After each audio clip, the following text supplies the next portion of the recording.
Une chose qui ressort ici, cependant, comme leçon des dernières 24 heures, c'est que cela n'a pas suivi une échelle d'escalade lente et traditionnelle, comme beaucoup s'y attendaient. Non seulement les frappes de représailles contre les États du Golfe, mais aussi la fermeture du détroit d'Ormuz. Cela a été considéré comme la bombe nucléaire géoéconomique, en quelque sorte. Et elle a déjà été déclenchée dès le premier jour. Alors, comment voyez-vous les possibles escalades à venir? Ou pensez-vous que tout s'est simplement produit en même temps?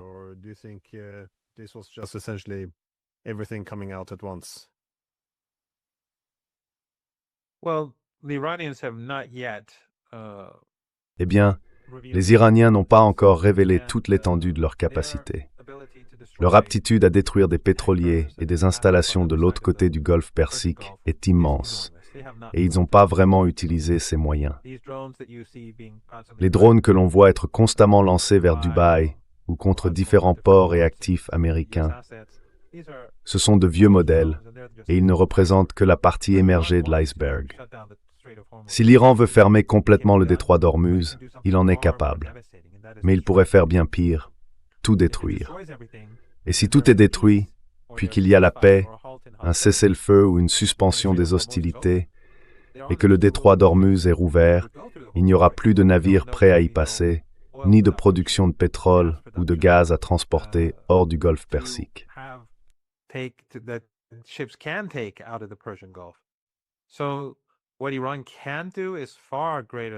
Ce que l'Iran peut faire est bien plus important que ce qu'il fait actuellement. Mais je pense que l'Iran, tout comme pendant la guerre de 12 jours, gère le conflit parce qu'il veut voir comment les choses vont évoluer. Nous ne savons pas si cette guerre va durer 2 semaines, 2 mois ou 6 mois. Nous n'en avons tout simplement aucune idée. Certains de nos amis communs, ainsi que d'autres, évoquent les problèmes auxquels les États-Unis et le régime israélien seront confrontés dans les jours à venir, en ce qui concerne les munitions, mais aussi les avions de chasse. Comme ils doivent venir de loin, ils ont besoin d'être ravitaillés en vol, je crois 2 fois si je ne me trompe pas, pour bombarder l'Iran. Cela pose beaucoup de difficultés. Cela réduit le nombre de fois où ils peuvent bombarder l'Iran. Mais cela, je pense aussi, exerce une forte pression sur les avions eux-mêmes.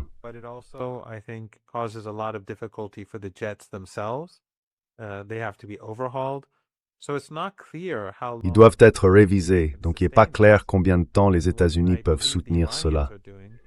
Ce que je pense que les Iraniens font, c'est les épuiser, vider leur défense aérienne. Ils utilisent leurs vieux missiles et drones parce que dans 5 ans, et encore une fois, je ne suis pas un expert en la matière, ils deviendront de moins en moins utiles. Donc c'est maintenant qu'il faut les utiliser. Tous ces missiles et drones plus anciens épuisent leur capacité de défense, et vous savez à quel point cela coûte cher. L'Iran se prépare donc déjà à une escalade.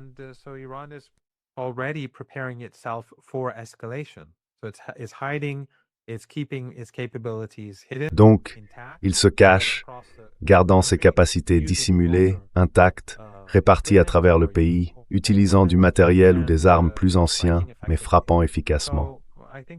Je pense donc qu'il faudra attendre et voir combien de temps cela prendra. Mais si l'on regarde le modèle précédent, et encore une fois, je suis désolé si ma réponse n'est pas très utile car je ne connais pas l'avenir et je n'ai pas de détails sur ce que l'Iran prévoit, mais si la guerre de 12 jours que nous avons vue auparavant est un bon modèle, je pense qu'il est juste de dire que les Israéliens étaient épuisés après, disons, 7, 8, 9 jours.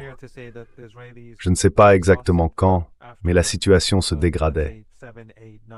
Donc même si je ne sais pas combien de temps les Américains et les Israéliens peuvent continuer ainsi, je pense que c'est le modèle que les Iraniens cherchent à suivre, les épuiser, puis accentuer la pression.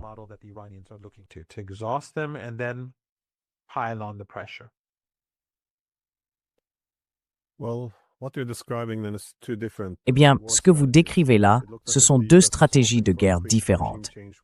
Il semblait que les États-Unis espéraient une guerre éclair de changement de régime pour éliminer la direction militaire et politique. Et pour le reste, je suppose qu'ils espéraient, si l'espoir peut être considéré comme une stratégie, que tout s'effondrerait selon le modèle syrien, mais appliqué à l'Iran. Mais ce que vous décrivez, c'est une guerre d'usure, où les Iraniens cherchent à se rendre capables d'encaisser la douleur et les attaques dirigées contre eux, d'y répondre, et de parier sur l'épuisement de l'adversaire avant le leur. Juste une dernière question. Je sais que vous ne pouvez pas prédire l'avenir, mais au vu de la manière dont vous avez analysé le passé, j'aimerais ajouter qu'ils ont un historique d'erreurs de calcul.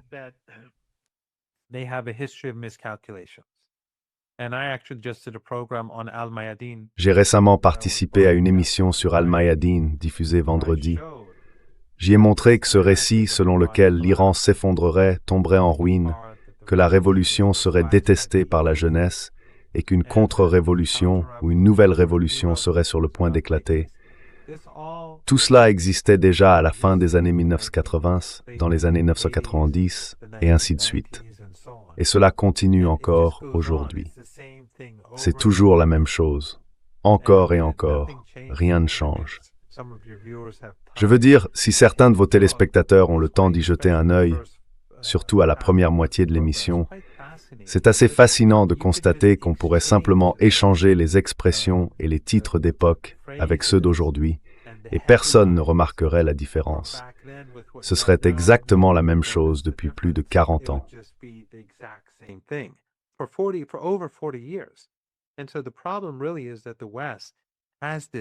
Le véritable problème, c'est que l'Occident s'est tellement investi dans ce récit qu'il a construit. Et bien sûr, il y a mis énormément d'argent, de la propagande. Ils ont des dizaines de milliers d'Iraniens sur leur liste de paye en Occident. Rien qu'en Albanie, ils comptent 3 à 4 000 trolls iraniens issus de l'organisation terroriste MEK. Alors imaginez combien de personnes sont financées à travers toutes ces chaînes de télévision anti-iraniennes qui émettent vers l'Iran et la Perse. Il y en a bien plus en Occident qu'en Iran même. Chaînes de télévision, sites web, médias, etc., tous hostiles à l'Iran. Mais le fait est que ces personnes qu'ils financent entretiennent un cercle vicieux.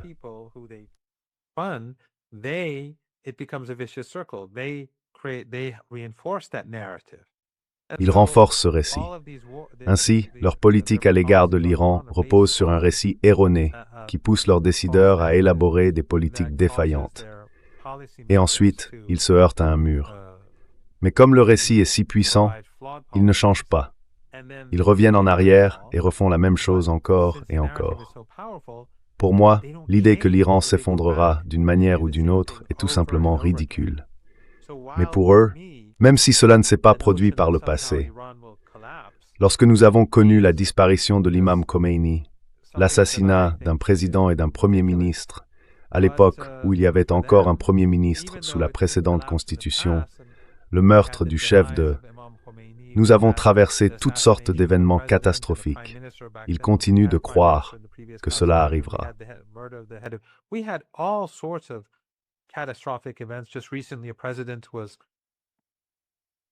Tout récemment, un président est mort dans un accident d'hélicoptère. Il est décédé. Je ne sais pas s'il a été martyrisé, je n'ai pas de preuve de cela. Mais le fait est que le système est bien plus fort et plus stable qu'on ne le pense. Et je crois que ça découle de l'orientalisme. Ils pensent, oh, eh bien, l'Iran n'est qu'un despotisme oriental, on coupe la tête et tout s'effondre. Alors qu'en réalité, l'Iran, la société iranienne, est très sophistiquée. Et la Constitution, si quelqu'un a lu, montre qu'il s'agit d'un État complexe. Nous avons une structure étatique complexe. Ainsi, le dirigeant, lorsqu'il décède ou lorsqu'il est martyrisé, est remplacé.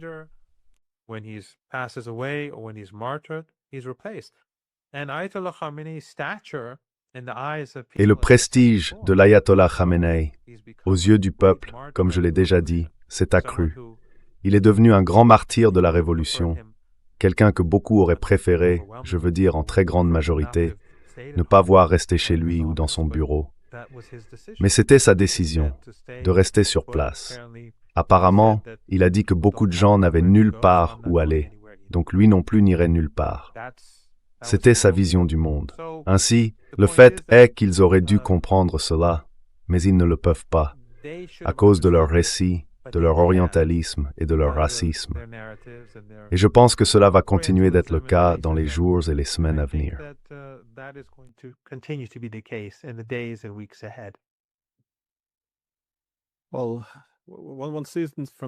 Eh bien, on observe dans la littérature ces défauts récurrents dans les récits. Par exemple, après la révolution bolchevique, les personnes qui détestaient vraiment les communistes étaient celles qui sont parties aux États-Unis. Ainsi, lorsque les États-Unis ont soudainement dû se familiariser avec ce nouveau pays qui venait d'émerger, l'Union soviétique, ils se sont tournés vers la diaspora présente sur leur sol. Et bien sûr, les personnes auprès desquelles on obtient des informations sont celles qui détestent le plus le gouvernement, qui essayent de les rassurer en leur disant que s'ils les poussent un peu, ils s'effondreront facilement. En somme, reprenez notre pays. Et il existe aussi, bien sûr, certains récits qui ont été délibérément construits.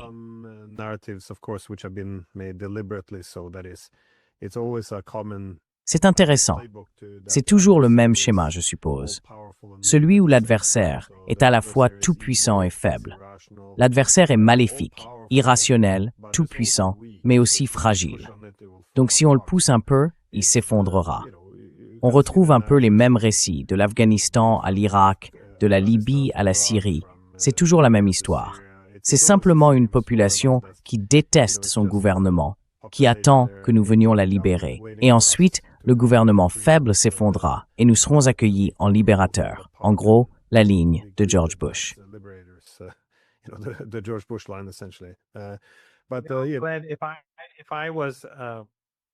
Si je devais dire aux analystes américains de faire une seule chose, même si, en la faisant, ils n'apprendraient toujours rien, je leur dirais de lire sur Karbala et Ashura, sur les événements qui s'y sont déroulés, et sur la manière dont ils influencent la société iranienne, la culture et l'axe de la résistance en général. Mais ils ne peuvent pas voir le monde de cette façon.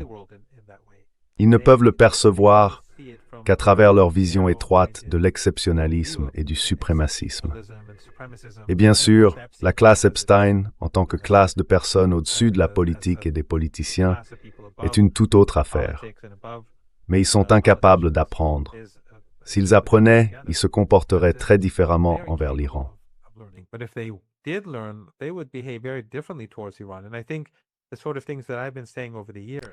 Et je pense que les choses que je dis depuis des années, qui les irritent et qui les mettent en colère quand je les dis et qu'ils qualifient de propagande, ne sont en réalité que la réalité, les simples faits sur le terrain.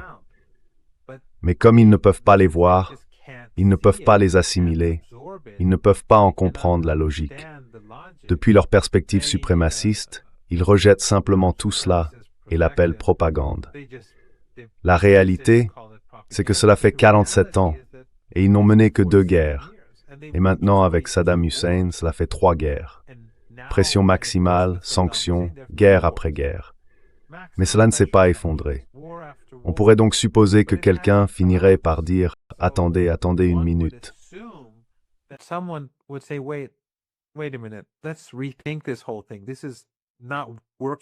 Reconsidérons toute cette affaire. Cela ne fonctionne pas comme prévu. Mais cela n'arrivera pas avant qu'il ne se heurte à un mur bien plus grand que ce simple conflit. Et cela, je pense, prendra la forme d'une crise économique ou d'une sorte de crise sociale interne à laquelle cette guerre ne manquera pas de contribuer. Je pense que la seule chose capable de changer l'Occident, c'est un grand tournant historique. Et cela, je crois, prendra la forme d'un effondrement, qu'il soit économique, politique, social, militaire ou une combinaison de tout cela. Je ne sais pas lequel prédominera, mais je pense que c'est la seule chose qui pourra provoquer un véritable changement en Occident et dans sa mentalité vis-à-vis du reste du monde.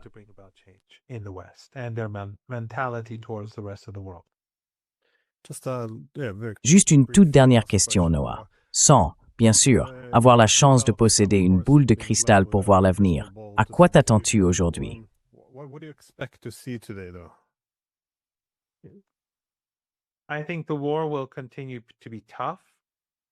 Je pense que la guerre restera difficile, mais nous continuerons à nous battre. Nous sommes déterminés. Comme le général Soleimani l'a dit un jour, nous sommes la nation de l'imam Hussein, et c'est ce que nous sommes. Nous irons donc jusqu'au bout. Nous vaincrons les États-Unis et le régime israélien. Ils devront accepter une défaite stratégique. Cela aura un coût considérable, mais c'est la seule voie possible. Nous n'accepterons ni la soumission, ni l'humiliation, et nous tenons à notre souveraineté. Je ne vois pas d'autre issue. Ce sera une bataille de volonté, et pour nous, c'est une guerre existentielle.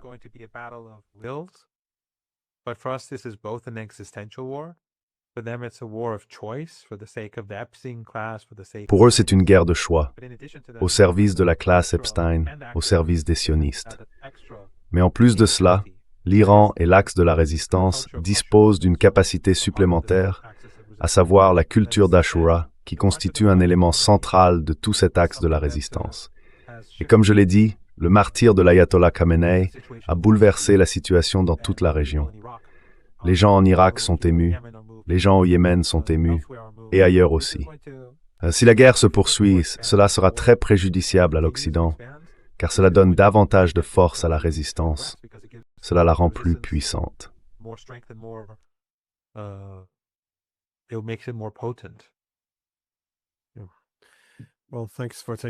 Eh bien, merci d'avoir pris le temps.